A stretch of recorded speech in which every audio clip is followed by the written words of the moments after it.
Hey, it's Jared with Gear and Light. Today I'm going to give my 2-week review of the Sony A7 IV. This camera is great and I've highly anticipated because I love the A7 line of cameras. For the price, they're absolutely fantastic. They perform so well, and so I was excited that this camera finally was shipping, and I got it just at Christmas, had it for a week, and then have had it for this last week, and so here are my thoughts after having used it for a while. Now, I primarily shoot with the Sony A1, so I have the Sony A1, a fantastic camera that does everything really well, Sony's flagship camera, and so the bar is set high for me to be impressed because I have access to the A1 and I shoot with that camera all the time. So with the A7 IV, will it live up to the hype, and really will it be able to impress me? That is what I wanted to find out. Now, I have my full review coming. I need to shoot more video with this camera and spend a little bit more time doing a few different things with it to give a full review and to be able to really show you the full gamut of what the camera is capable of. So that will come soon. I also am working on my Sony A7 IV Getting Started course, so if you are stepping up to this type of camera, whether you're jumping into Sony, you're stepping up to a full-frame camera for the first time, or maybe this is even one of your first cameras, this course is going to help you better understand how to use the camera, the settings, how to take better pictures using manual mode. We're going to shoot both photo and video in that course, and so this Getting Started course could be the perfect thing for you. I've got it linked down in the description below for you to sign up for, so I'd appreciate you taking a look at that. So the questions that I wanted to answer for myself with this camera is, how does it compare to the higher end models? Like I said, I shoot with the A1, so I've also shot with the A7R4. I owned that for a while. I had the A7S III for a while. I'm looking directly into the FX3 right now, and so I have a lot of Sony cameras, and I wanted to see how this is comparing to the other ones. Are there any autofocus improvements? For me, autofocus is key when I'm shooting stuff. Things are happening. They're non-repeatable moments a lot of the time, and so autofocus is important for getting those sharp images that just look fantastic, not missing those opportunities. I also wanted to know how bad the crop is in 4K 60p. Of course, shooting in 4K below 60p, you're getting the full frame of the camera, the full sensor, but then when you go into 60p, it crops in. People have been complaining about that. I wanted to see how bad it is and how that compares to maybe the 4K 60 on my A1. Will I hate the flip-out screen? That's another thing. Of course, was a flip-out screen on my A7S III, and there's a flip-out screen on the FX3, but I typically used those cameras with external monitors. Being that this is a photography camera, that I'm primarily going to use it for photo and video, will I dislike the flip-out screen? And I'll talk a little bit more about that as we get further into the video. And then the big question is it worth $2,500? The price is higher than the last year's model, and the price is higher than this model has ever been before. And so is $2,500 a value for this type of camera? These are questions that I wanted to answer for myself. So how have I been able to use this camera? Well, I had 2 real estate jobs, so I shot a lot of real estate within the last couple of weeks. They're not super high-end properties, but that sometimes is good because it helps challenge the camera and my abilities to see if I could get good light and get images that look good. Not all the time am I shooting these high-end properties. Most of the time I'm shooting kind of middle-range price properties, and so it's more challenging to get good lighting because those homes aren't professionally designed. There's probably window light and maybe one incandescent bulb or something like that, and I'm not going to bring out a whole bunch of additional light and try and make it the perfect balance, because it's just the budget for the job is not big enough, and the house is an average house, and so it's just too much to ask. And so was I able to get good images with this camera in comparison to using something like the A1? And I mean, I did. It was great. It did a great job. The A7 IV is a fantastic camera for real estate photography. Now, I also have done some product photography. I do create some product images for some brands that I work with. I manage some social media for a few brands and also do a lot of photography there. So in product photography, I'm really considering this camera because of the higher resolution. I'm able to get higher resolution images, which you don't necessarily need for social media, but if they're going to use those images for print or anything else, you're going to want a little bit higher resolution. Last year's model, the A7 III, was a little too low of resolution for me to want to give a client that image, and so with the larger resolution that we get out of this camera, I think that's a benefit, and shooting product photos has been an absolute dream with this camera. I've also shot some video thumbnails for recent videos that I've put up on both this channel and on my State of Tech channel as well. So video thumbnails is something I'm usually shooting images for, and it's a great camera for that as well. So what are some of the things that I like about this camera? Well, I really like the sub dial here for the shooting modes for photo, video, and for S&Q mode. That's great because I hated turning the mode dial all the time, going from manual over to video or whatnot. It's nice to just be able to kind of slide this back and forth between photo and video mode, and it has a lock on here, so there's a little lock. You just have to push the button in just a little bit to bypass the lock, and then you can rotate it. And to me, that is a nice feature. It allows me to use the mode dial independently, and I don't have to switch between modes. One of the things that was a challenge, of course, shooting hybrid when I'm shooting both photo and video with a camera like this, is going between photo and video modes. And if I'm shooting and I've got the camera up in front of my face and I'm using this mode dial and I have to turn past a whole bunch of things to get from manual mode over to the video shooting mode, that's really kind of a pain. And if you didn't go into full video mode, if you just started recording video while you were in photo mode, you were missing some features and some settings and stuff on your camera. And so I think Sony made a wise choice by separating these. I think maybe the button could have been somewhere else. Back in the day, Canon just had kind of a flip switch on the back that was nice. And so, I don't know, maybe they could have done it differently, but this also is not a distraction. This is something that I can use without looking at it. I could have the camera right up in front of my face, take a few pictures, slide over into video mode, and hit the record button, which is also easily accessible. So the location of the record button being on top of the camera, as opposed to the back of the camera. I'm typically on the back of the camera thinking about camera settings and thinking about how I'm going to adjust my camera to get the shot that I want. And so when I have a video record button on the back of my camera, that is a bit of a distraction. I'm trying to remember, if I'm not looking directly at it and I'm looking into the EVF of the camera, I'm thinking to myself, is that a custom function button, or am I on, or is that the menu button, or is that the record button? Where am I at? And so by moving this button up here and having the shutter button and the video record button right next to each other, it's much easier to get to the record.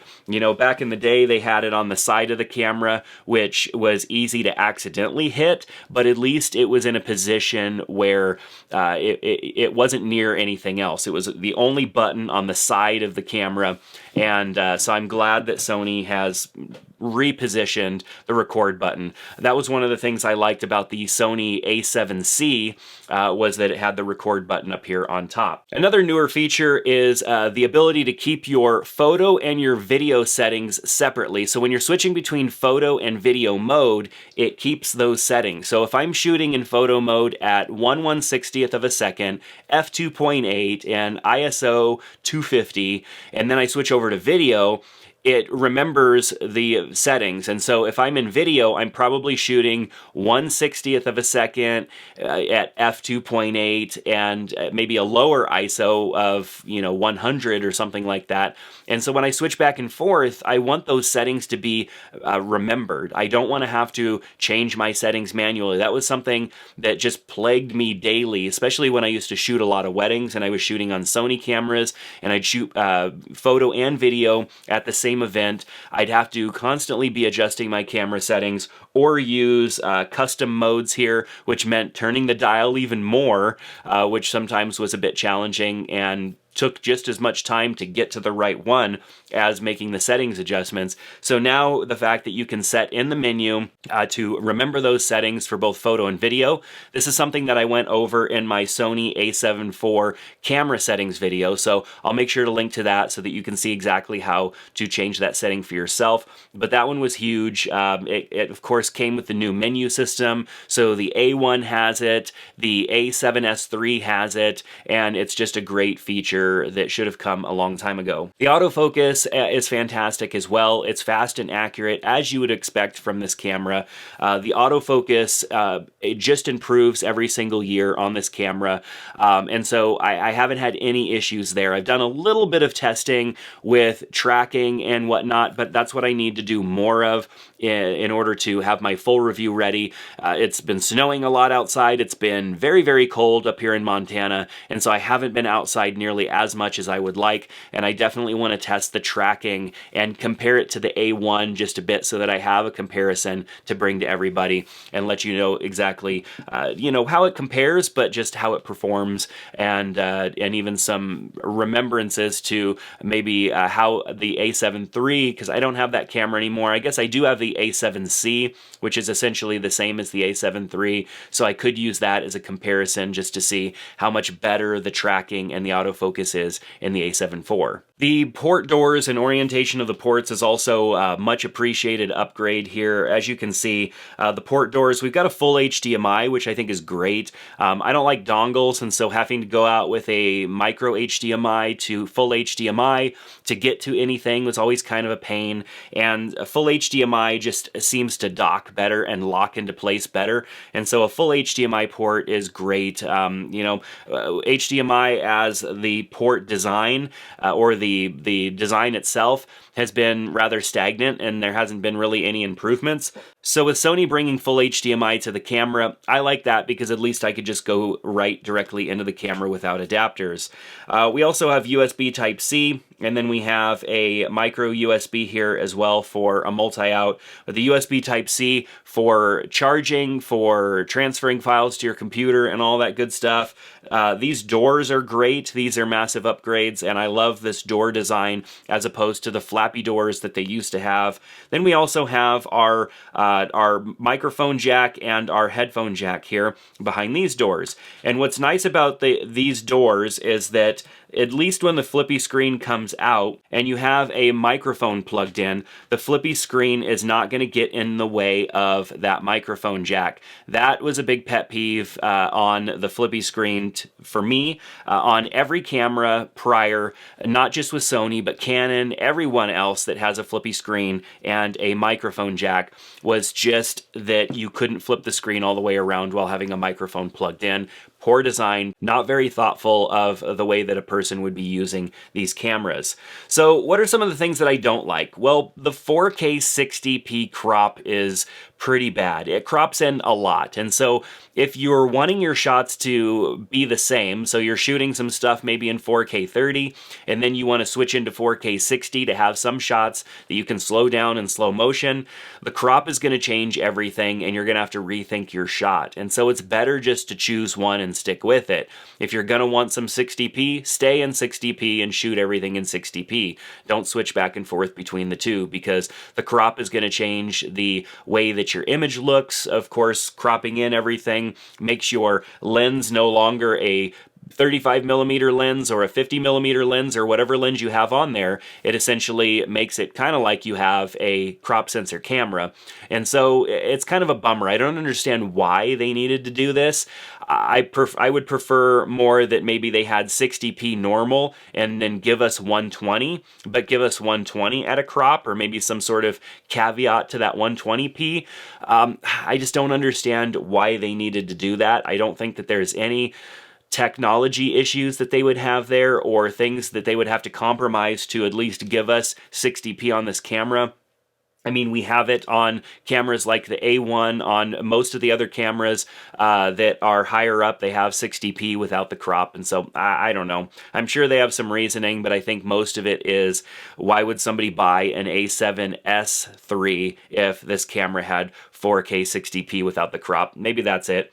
The flip out screen, you know, I love and hate a flip out screen. Of course, if I'm shooting, you know, selfie or whatever, having that preview monitor there is great, but it does get in the way of the port still if I'm using an HDMI port. Now having a big HDMI port coming out of the camera, a big HDMI cable going across the screen makes it a little harder to see. Of course, on my FX3, I don't use the flip out screen at all because I've got cables coming out the side. I use a monitor on top of my camera instead. The flip out screen also, it's just weird to shoot with. When you're getting down low and you want that screen to point up a bit, having the screen off to the side means that it's a little bit more, I guess, disorienting to get your horizon line level and stuff with the shot. So, you know, I don't like spending a ton of time cropping my images in post. I want to make sure I get them as good as I can in the camera. And when I'm holding the camera straight forward and I'm shooting something, I'm looking straight down the camera, and I want to be able to make adjustments to the horizon line and the level of the camera in a way that just feels natural, which is looking straight down the camera. But when I'm holding the camera like this and I've got to look over to the side and I've got this flippy screen kind of at a weird angle, and it's not even like completely straight on with the camera. It's kind of kicked in a little bit, which is how all of these screens are, not just on Sony. All of these screens are kicked in a little bit. I'm looking over there and I'm like it's like trying to adjust something while looking into a mirror and everything's backwards. It takes longer. It's not impossible, and I know I'm complaining about something that might be minimal for most people. It's not impossible, but when I'm trying to get shots quick, I'm trying to nail shots on situations that are happening fast, that are non-repeatable, it's just another thing that gets in my way. And having the screen on the back of the camera, such as the A1, where it does just flip up, that is a little bit easier. Now, I do think that we live in a day and age where this flip-up screen could also flip out.